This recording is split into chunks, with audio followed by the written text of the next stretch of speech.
വിഷമിക്കണ്ട, ഉമ്മാനെ ഞാൻ പങ്ങളെ വീട്ടിൽ കൊണ്ടാക്കി. ഇനി നമുക്ക് 24 മണിക്കൂർ സ്നേഹിക്കാം. എന്നാ ചെല്ലു മോളെ, മോൻ ഇങ്ങനെ വിളിക്കുന്നല്ലേ പാവം ഉണ്ടാവും. വാപ്പ നിങ്ങൾ എന്താ അറിഞ്ഞിട്ടേ ഈ പറയുന്നത്? ആടെ ഒരു തന്തയുണ്ട്. ആ തന്തക്ക് 24 മണിക്കൂർ ചായ ചായ എന്നുള്ള ഒറ്റ വിചാരമുള്ളൂ.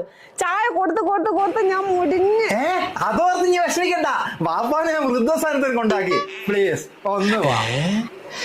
ഇത്രയും നല്ലൊരു മോനെ ഏടെ കിട്ടും? ഒന്ന് ചെല്ലു മോളെ. എന്നാൽ നിങ്ങളവിടെ നിക്ക്, ഞാനിപ്പ വരാം.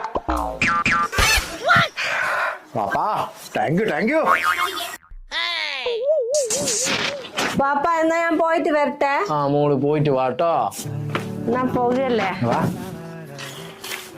അല്ല, എന്റെ കയ്യുമ്മല വളയുടെ പോയി. അത് ഞാൻ എന്റെ ആങ്ങളക്ക് പണയം വെക്കാൻ കൊടുത്തു. എന്റെ പടച്ചോനെ, ആ വള എടുത്തിട്ട് പണയം വെക്കാന്നും കരുതിയിട്ട് ഇത്ര നേരം എന്റെ കാല് പിടിച്ചത്.